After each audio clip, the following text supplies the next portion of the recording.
is James Gunn. James Gunn is a racist PDF file that everyone turns a blind eye to. What's wrong with kids? Oh, Jesus Christ. That's the first since... Nothing, I just don't want to have one. Oh my God. It's just about having it. Just afraid if I'm going to want to fuck it. Okay, never mind. Sussy baka. And I wanted to introduce this film to you. It's a movie we made in 1995 called Romeo and Juliet. My sister! Hey, Georgie. You're lucky, you know what I mean? I'm your sister.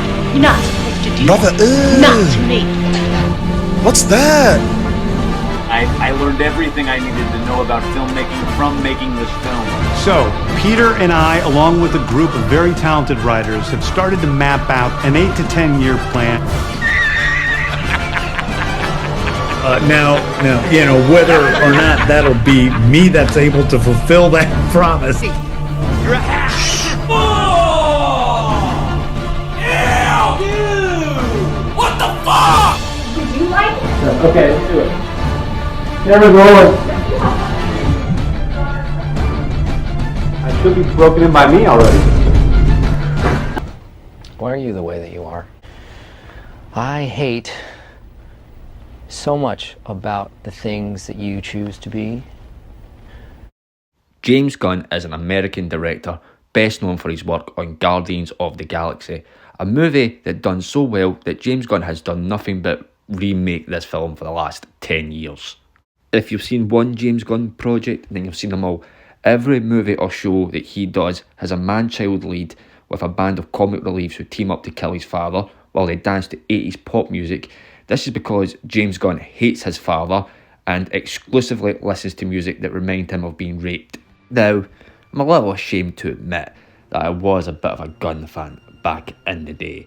You know, I was a kid, Gunn's type, you could say. By that I mean I like Guardians of the Galaxy, which you've got to give him credit for. That was a good film.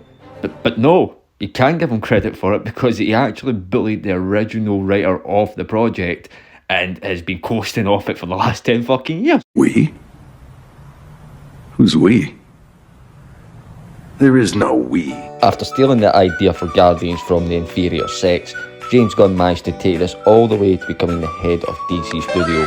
Prior to directing the film that was promised him 3,000 years ago, James Gunn was best known for films like Super, a kick-ass rip-off, and his Trauma days, where he directed films like Romeo and Juliet, a Christian classic. But hey, you know the way the world is now, we've got gangbangs, we've got perverts, we've got anorexia, everything's in style. If we just throw a little incest into the mix, pretty soon the world will be like one.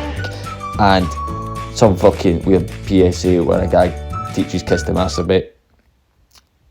This is your top guy, DC. This is the guy you want making your wholesome Superman film. Guardians of the Galaxy didn't just make Gunn's career, it also reshaped how the Marvel films would be made going forward. And by that I mean every emotional scene that a character has will be undercut by some sort of dick joke.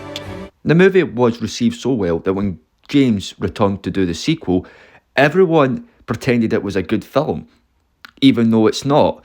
And it's basically a movie where nothing happens until like the last half hour. The issue with Guardians 2 is that it clearly has no story structure because James Gunn is incapable of actually structuring a 3-act story. The only thing James Gunn knows how to do is make dick jokes, okay? James Gunn's dick has saved lives, right? This is why he wants to put it in kids, so he can save their lives. For you see, Gunn has a history of getting into drama that is solely related to pedophilia. Like, you know, like one time, okay, I'll cut you some slack. 2 times? Alright, right. Now we're starting to tread on you're definitely in Noncery territory. 3 times? Well, it's obviously just edgy humour, isn't it?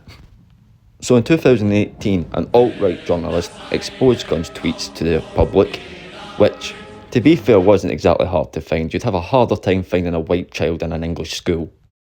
Now, contrary to what most Gunn fans would tell you, there was more than just tweets that were exposed here.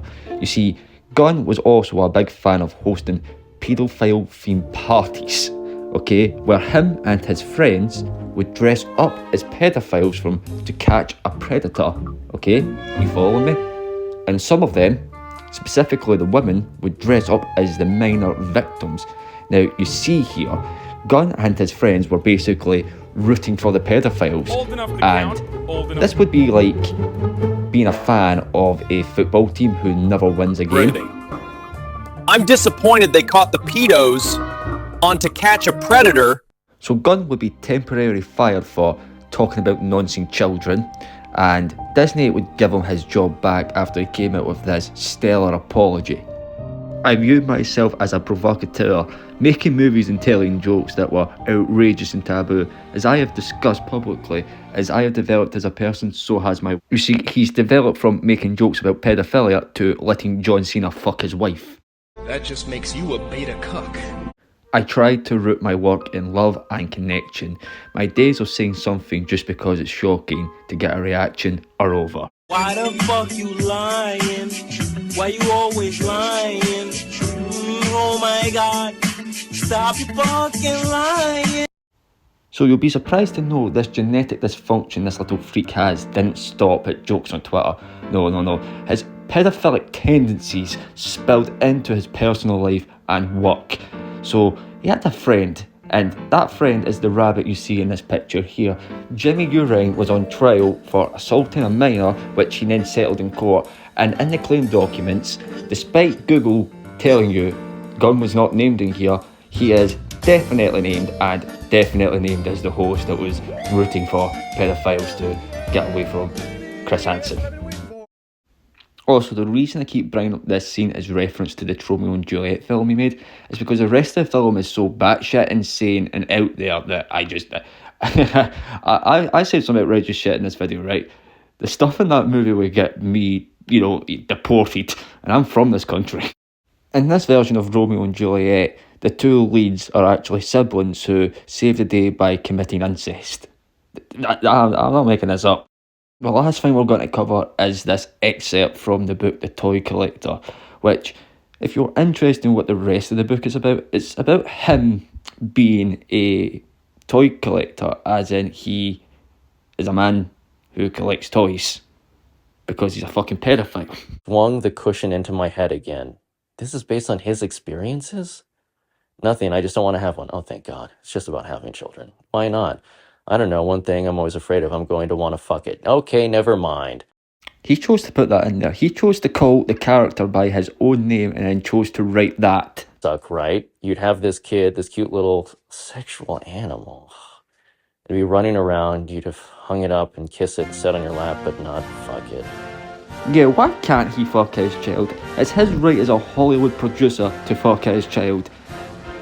So in conclusion, James Gunn is a freak who has somehow become the head of a children's IP because Hollywood doesn't punish pedophiles, it rewards them.